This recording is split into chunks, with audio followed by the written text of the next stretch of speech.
It's the October Mogul Mastermind update. And so which way am I pressing? Oh, wrong way. There it is. Okay. So when you go to Realtors of Edmonton, you are going to see, along with a bunch of updates and some quotes from the Sean Gravel, who's the chairman of Ray, you're going to see graphs like this that are basically going to tell you what's going on in the marketplace, not necessarily good or bad.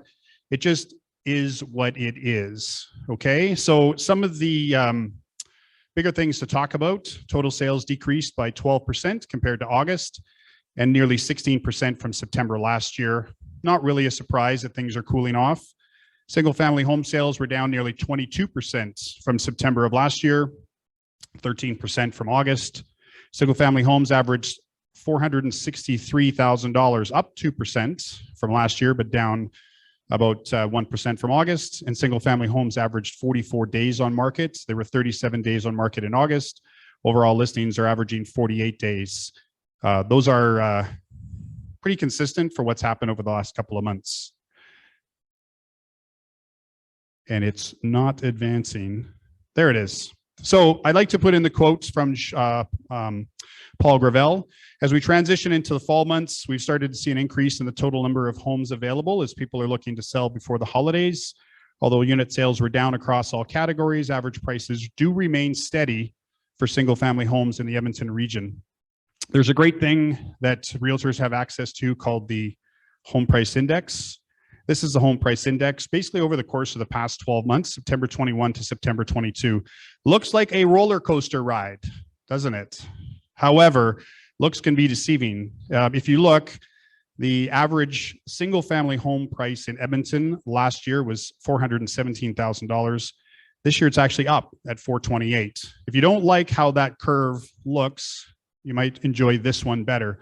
That red line is actually the same curve, but because we also have townhomes and apartment style condos on there, you can see that it's not necessarily as much of a scary ride as you might have thought with the previous slide. As you can see, townhomes and apartment style condos remain pretty much flat over the course of the past 12 months from a pricing standpoint. Okay, so what's everybody talking about these days? Inflation and rising costs. Obviously, the Bank of Canada did something to try to curb that a little bit more, increasing it by 0.5%. Here's some of the articles that are popping up in online and in the Edmonton Journal and stuff like that. Food prices skyrocket in Alberta with latest inflation numbers. There's some information there that kind of backs that up. Another rate increase, all but guaranteed. As I said, I built this yesterday. It happened. There's more increases expected. That's the one thing you can more or less take to the bank. Obviously, the question is in regards to how much. And then, so articles happening, Edmonton real estate moves towards a buyer's market. You've got some information there. One of the things that's interesting is we talk a lot about the fact that with prices dropping, it's because a lot of buyers are standing on the sidelines wondering what to do. Uncertainty causes hesitation. Uncertainty causes people to say no. There's a lot of buyers that are sitting on the sidelines. But the other thing as well that's happening, and that's what this is indicating, is the stress test. People are not able to buy the house that they thought they could a few months ago, because obviously as the interest rates go up, the stress test goes up, which means they can buy less house. So in some situations, the buyers are still out there, but they're having to kind of get over the disappointments of not being able to buy the property that they want to buy, and then getting to that point where they're buying less house. And of course, if they continue to wait, interest rates continue to go up. Maybe they just decide to say, you know what, I'm just going to stand on the sidelines until hopefully things get better. Scotiabank about a week ago said that there might be a recession, and that's what the Bank of Canada also predicted today, along with the 0.5% increase. So these are the headlines. But I also like to talk about good news and the fact that we are in Alberta and we are resilient to things like this. And there's some good things happening. So it's important to talk about that. Kingsway Garden Mall, Walmart, investing in a brand new supercenter. What does this cause? Yes, they're closing down the Westmount Center, but they're moving from 120 employees to 220 employees. That's 100 new jobs. Jobs are still happening in Alberta. The Leons and Brick are announcing a new 500,000 square foot distribution center. For those of you that know, There's right now a 350,000 square foot distribution center on 170th Street. I remember as a kid driving out there on a dirt road with my dad. That's how long that distribution center's been there. That's now going to be closed down because they are continuing to expand. They're going to be building something new. That's going to be jobs. It's a larger distribution center. That's going to be jobs.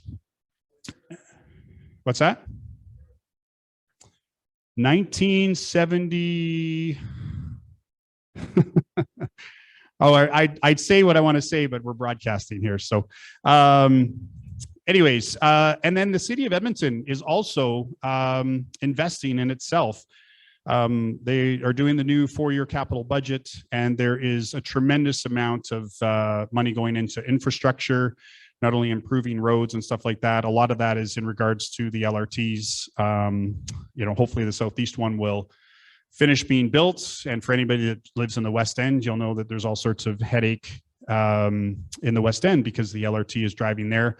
And even driving up, it was interesting. I had some people from Ontario. I was touring them around some houses today, and they drove up from Canmore and drove up Gateway Boulevard, and they were impressed by all the construction going along there. From about 23rd Avenue to 51st Avenue, there is a lot of professional buildings and retail buildings being built. So things are still happening in Edmonton. Somebody else that is paying attention to Alberta, BC buyers. BC buyers see a lot of value in Alberta. They are still active in Alberta's markets.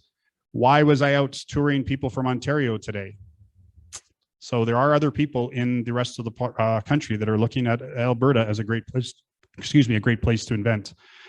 This Fleming person is a gentleman out of Calgary. He's a realtor. Desirable markets can be attributed to low employment rates and high oil prices. The high oil prices are bringing a lot of jobs here. And there was another article I read that said that Alberta still has the highest weekly income levels and some of the lowest real estate in Canada. So what does this mean for investors? We've got a room full of investors. Get educated, look for the new trends, lean in while others are running for the exits. You here are the leaders in regards to taking advantage of the opportunities that are going to be presenting ourselves over the next few months. Get educated, that's why you're here. More millionaires are made during times of uncertainty, which we are certainly living in right now. Solidify your systems and your power team. We have power team members here, so please make sure to reach out to them. Pierre from Inspection, Overview Property, Tyler from Libertas Property Management, and we've got others in the room. Opportunities will be coming, more selection and motivated sellers. The other thing as well, this is just my personal opinion, but it seems that when the rest of the country is doing well, Alberta doesn't do too well. And when the rest of the country is being very fearful, Alberta seems to have the opportunity to do well. And I think that that's what's coming for Alberta over the next 12 to 18 months.